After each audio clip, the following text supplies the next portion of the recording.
नमस्कार, मैं doctor Girish Kumar Tiwari DElEd कार्यक्रम के इस चर्चा सत्र में आप सभी दर्शकों का स्वागत करता हूं। आज के हमारे चर्चा का विषय है भाषा शिक्षण की प्रत्यक्ष विधि। भाषा शिक्षण की अनेक विधियों में से एक विधि है प्रत्यक्ष विधि। इस विधि से हमारा आशय उस विधि से है जिसमें द्वितीय भाषा का शिक्षण उसी भाषा के माध्यम से किया जाता है। जैसे यदि किसी विद्यार्थी को हमें जापानी भाषा सिखाना है तो हम उसे जापानी भाषा की शिक्षा जापानी भाषा में ही देंगे।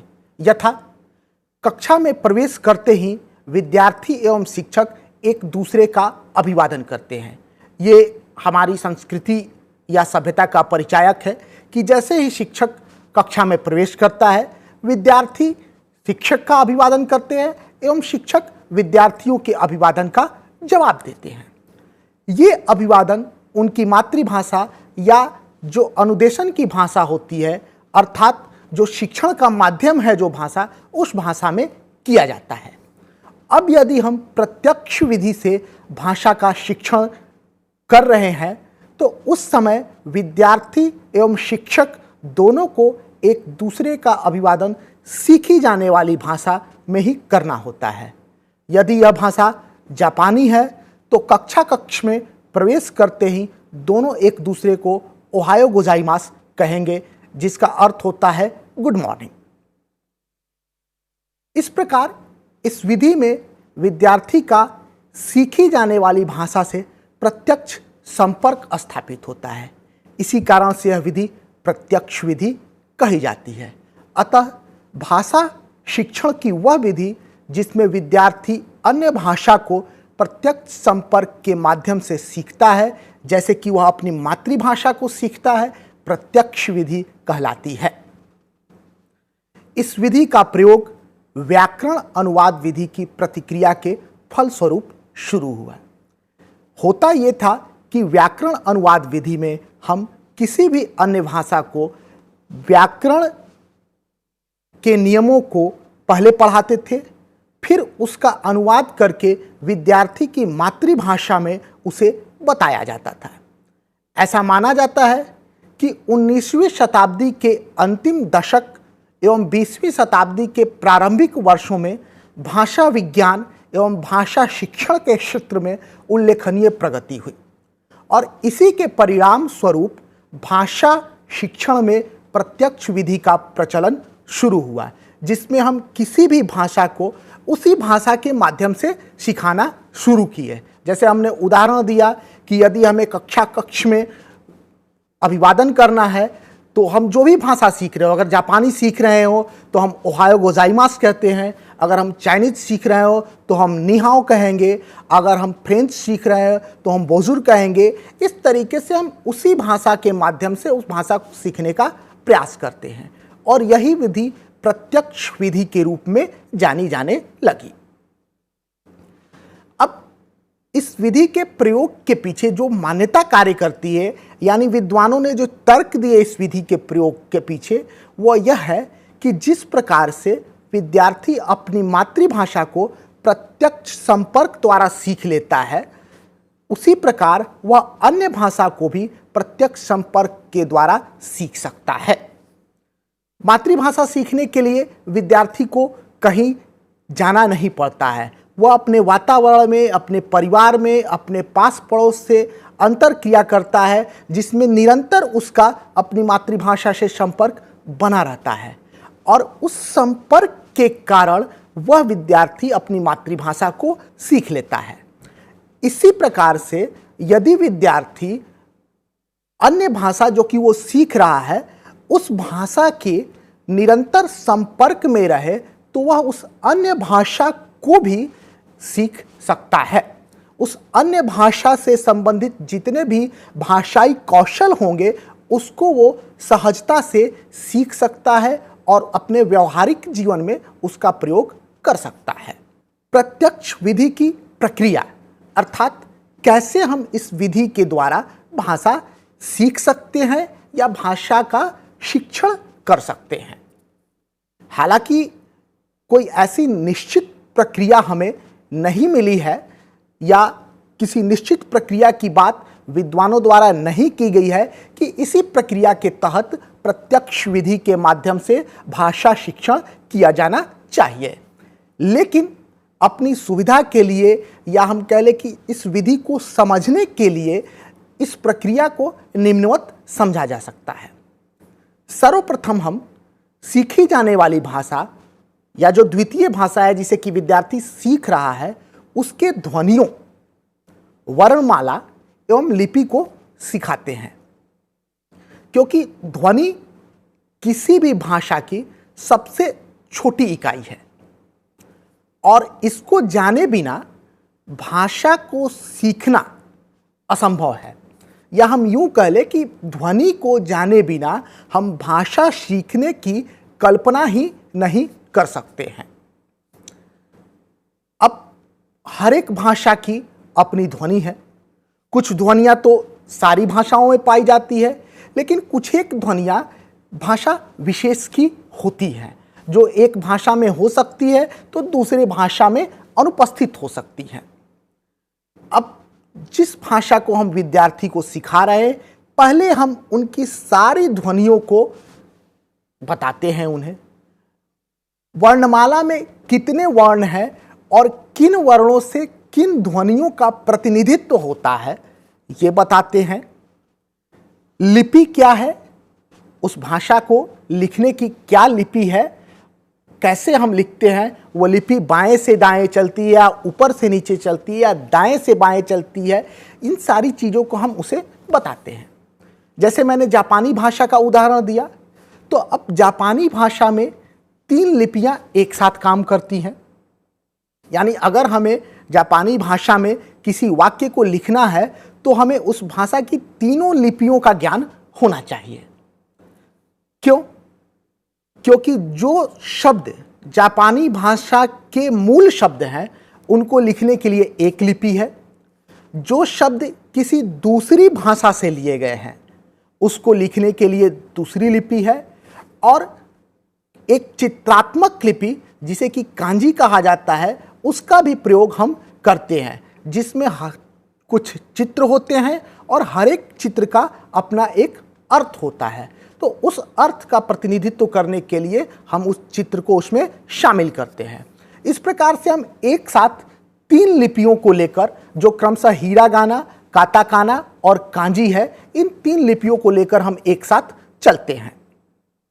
तो अब बिना ध्वनि, वर्णमाला और लिपि के ज्ञान के तो जापानी भाषा में आगे बढ़ना ही संभव नहीं है, और इसी प्रकार की स्थिति अन्य किसी भी भाषा के साथ होती है। हम अंग्रेजी को ही ले लें तो अगर हमें अंग्रेजी वर्णमाला के वर्णों का ज्ञान नहीं है, उसकी ध्वनियों का ज्ञान नहीं है, किस ध्वनि को हम किस वर्ण के माध्यम से बताते हैं इसका ज्ञान नहीं है, तो हम अंग्रेजी भाषा नहीं सीख सकते हैं। इसके पश्चात विभिन्न वस्तुओं और कार्यों के संदर्भ में शब्दों, वाक्यांशों एवं वाक्यों का प्रयोग सिखाया जाता है। अर्थात किस वस्तु के लिए या किस कार्य के लिए कौन से शब्द का या कौन से वाक्यांश का या किस वाक्य का हम प्रयोग करेंगे, ये इस विधि द्वारा भाषा शिक्षण के दूसरा सोपान या दूसरा पड़ाव होता है।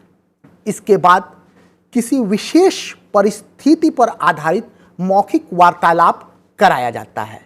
अर्थात जब हम ध्वनियों, वर्णमाला, लिपि, शब्द, वाक्यांश, वाक्य आदि का ज्ञान प्रदान कर देते हैं, तब हम विद्यार्थी को मौखिक अभिव्यक्ति करना सिखाते हैं। अर्थात उसे हम बोलना सिखाते हैं, और उसके लिए हम एक कृत्रिम परिस्थिति विद्यार्थी को देते हैं। जैसे अगर आप रेलवे काउंटर पर गए टिकट बुक कराने के लिए, और आपके सामने रेलवे क्लर्क, बुकिंग क्लर्क है और आप काउंटर पर है, तो जो आप दोनों के बीच में बातचीत होगी उसमें आप कैसे बात करेंगे, क्या बात करेंगे, या प्रिंसिपल के ऑफिस में आपको किसी बात की सूचना देनी है, आप स्टूडेंट हैं और आपके सामने आपके प्रिंसिपल बैठे हुए हैं, प्रधानाचार्य बैठे हुए हैं, तो आप कैसे बात करेंगे, इन सारी कृत्रिम परिस्थितियों पर आधारित मौखिक वार्तालाप कराया जाता है।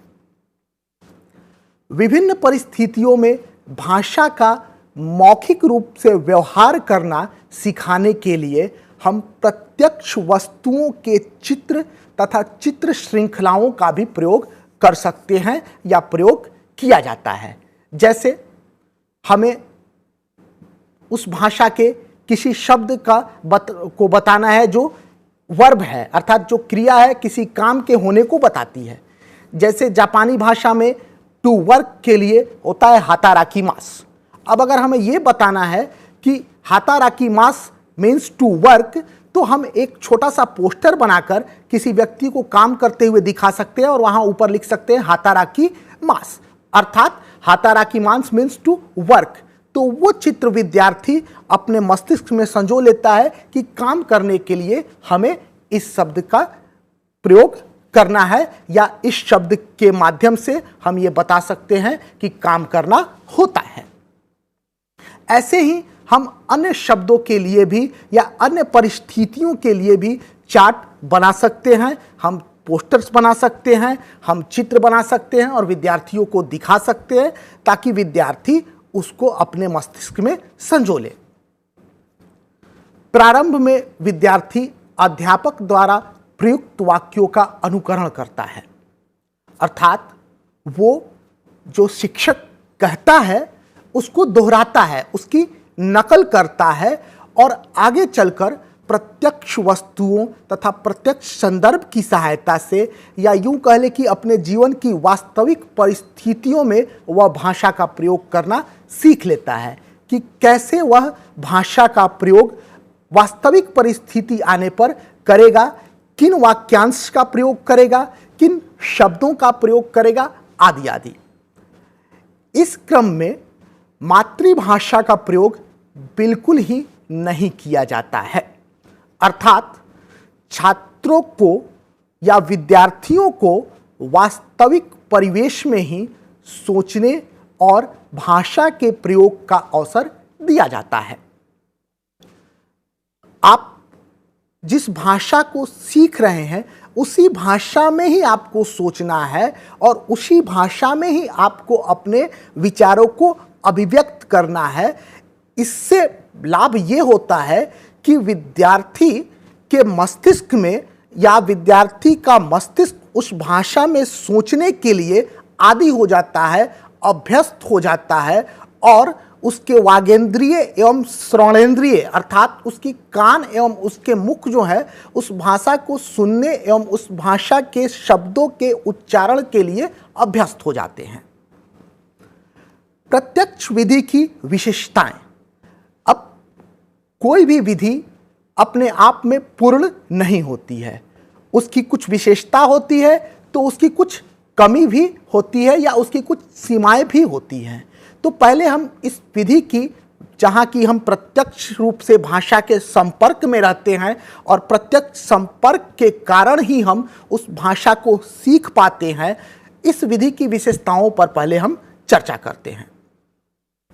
इसकी पहली विशेषता है सीखी जाने वाली भाषा का शिक्षण उसी भाषा के माध्यम से किया जाता है, अर्थात जो भाषा हम सीख रहे हैं उसको उसी भाषा के माध्यम से ही सीख रहे हैं।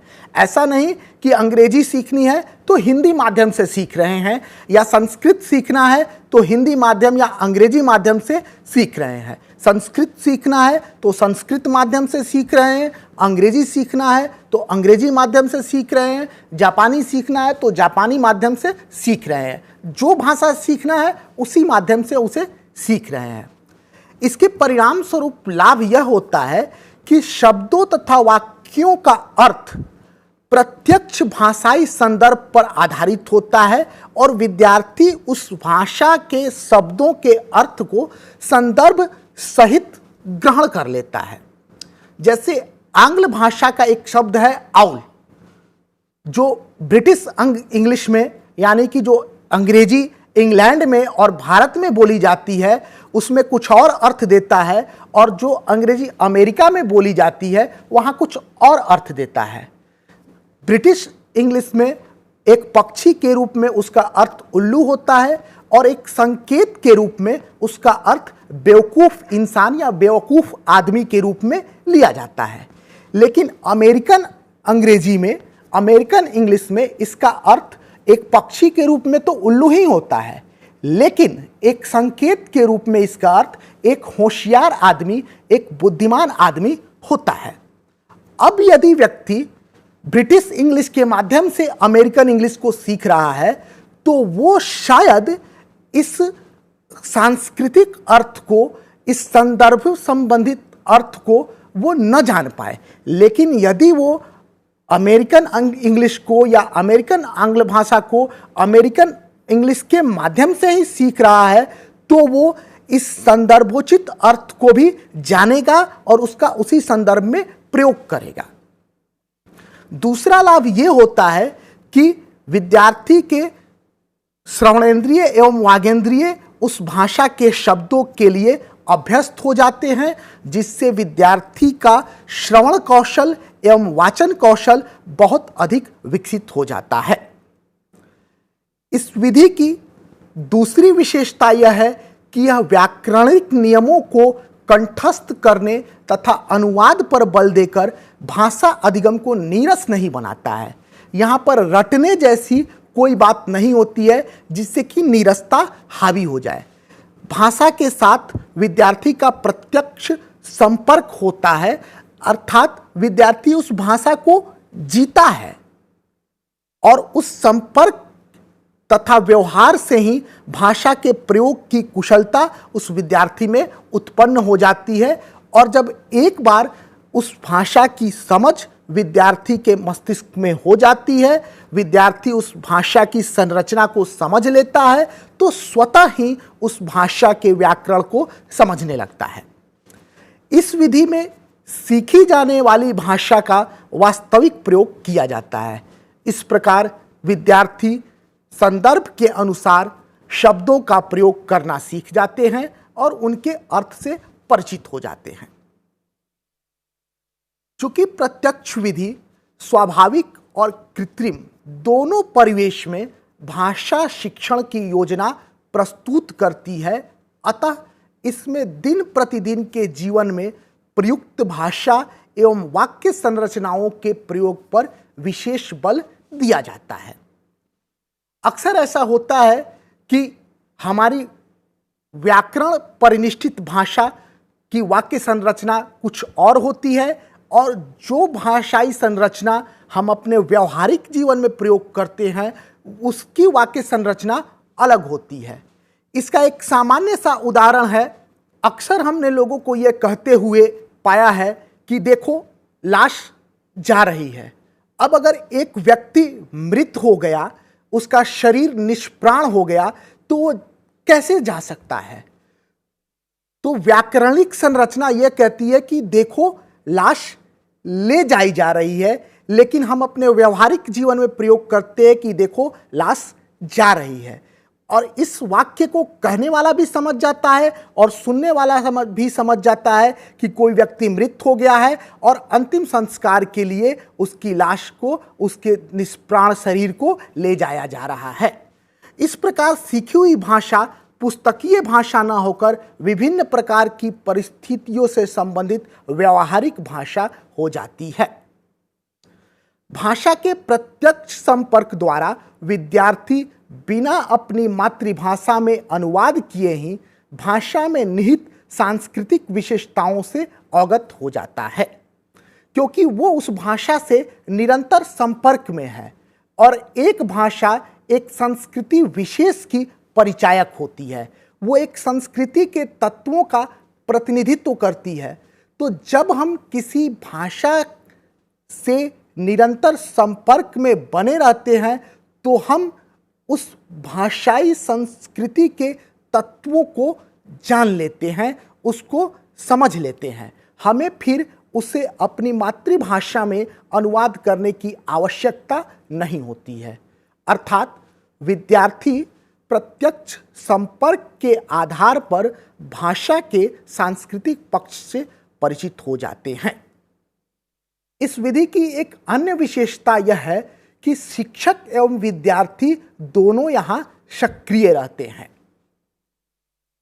इस विधि में व्याकरण का ज्ञान रटवाकर नहीं कराया जाता है, बल्कि सहज रूप में भाषाई प्रयोगों के अभ्यास द्वारा विकसित किया जाता है।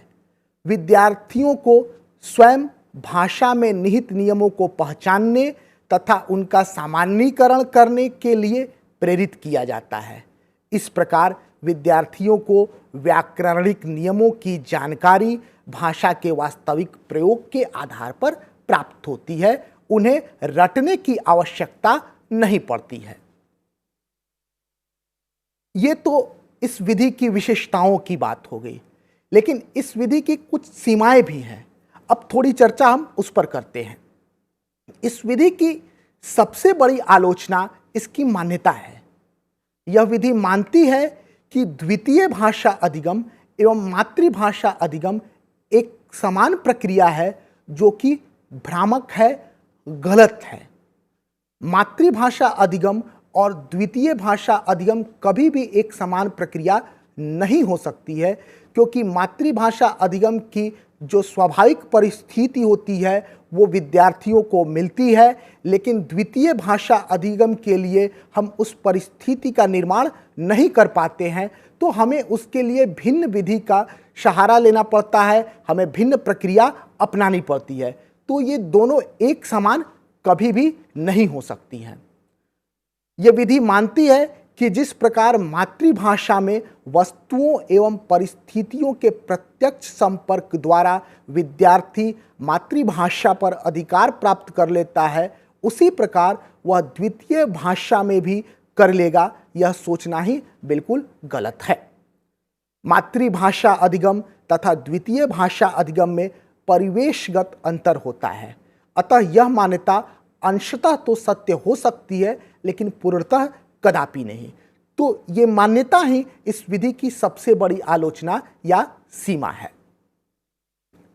मातृभाषा का निषेध पूर्ण रूप से करने के कारण, चूंकि इस विधि में मातृभाषा का प्रयोग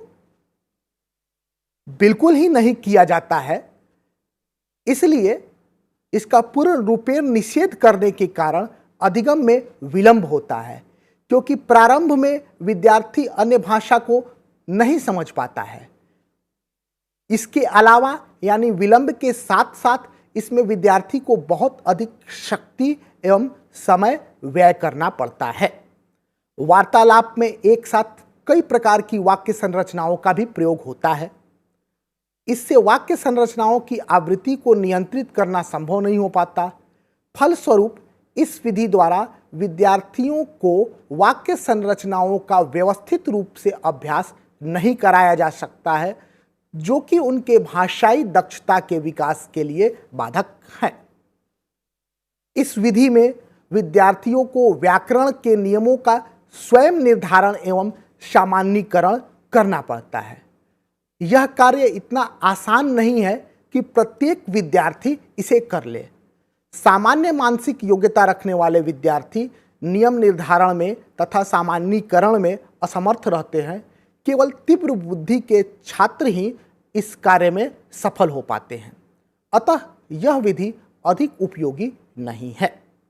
यह विधि सिर्फ विद्यार्थियों के लिए ही नहीं, बल्कि शिक्षकों के लिए भी श्रम साध्य है, क्योंकि भाषा शिक्षण के लिए वांछित परिवेश का निर्माण करना पड़ता है और वस्तु के अभाव में यानी संसाधनों के अभाव में अध्यापक को अपनी सूझबूझ के आधार पर ही अध्यापन के लिए उपयुक्त सहायक सामग्री या उपयुक्त परिवेश का निर्माण करना पड़ता है, जिसमें शिक्षकों को काफ़ी समय देना पड़ता है और साथ ही साथ कठिनाई का भी सामना करना पड़ता है।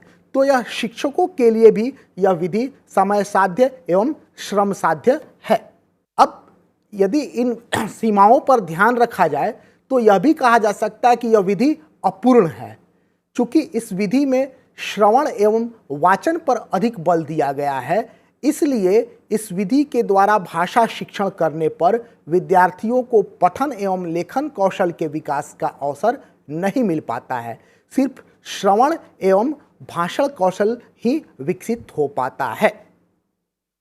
इस प्रकार यह कहा जा सकता है कि यद्यपि भाषा शिक्षण की प्रत्यक्ष विधि व्याकरण अनुवाद विधि की तुलना में अधिक उपयोगी है, लेकिन यह भी अपने आप में पूर्ण नहीं है। इसकी भी अपनी सीमाएं हैं। इन सीमाओं के कारण यह विधि बहुत अधिक समय तक प्रचलित नहीं रह सकी और वर्तमान परिदृश्य में भाषा शिक्षण के लिए इस विधि का प्रयोग ना के बराबर हो रहा है। तो विद्यार्थियों, आज हमने जाना कि भाषा शिक्षण के प्रत्यक्ष विधि से क्या आशय है, प्रत्यक्ष विधि की मान्यता क्या है, प्रत्यक्ष विधि की विशेषताएं एवं सीमाएं क्या क्या हैं। और इसी के साथ हमारी आज की यह चर्चा संपन्न होती है। धन्यवाद।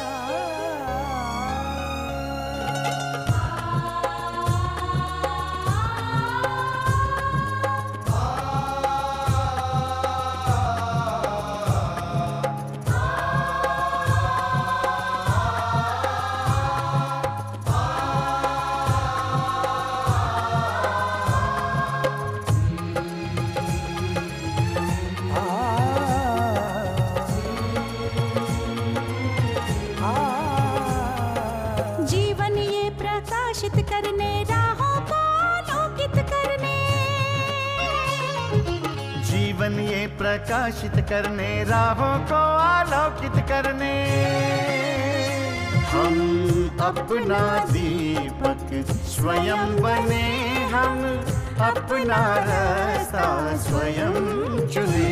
हम अपना दीपक स्वयं बने, हम अपना रास्ता स्वयं चुने। जीवन ये प्रकाशित करने, राहों को आलोकित करने।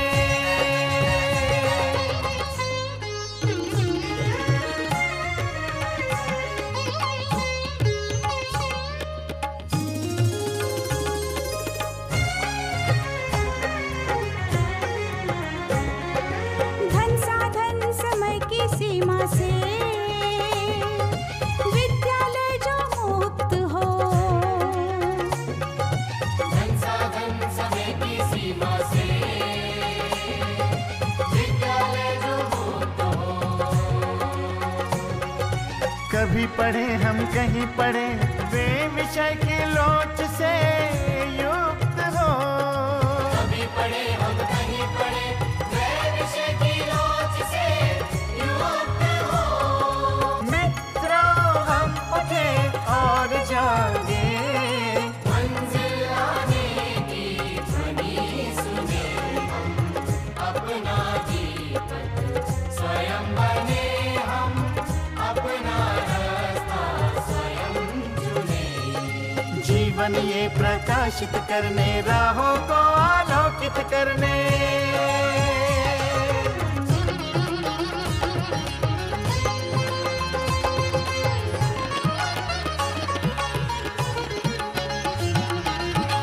राष्ट्रीय मुक्त विद्यालय का है द्वार खुला सबकी खातिर। शिक्षा परीक्षा का अवसर एक बार ही क्यों मिलता फिर। शिक्षा और परीक्षा का अवसर एक बार ही क्यों मिलता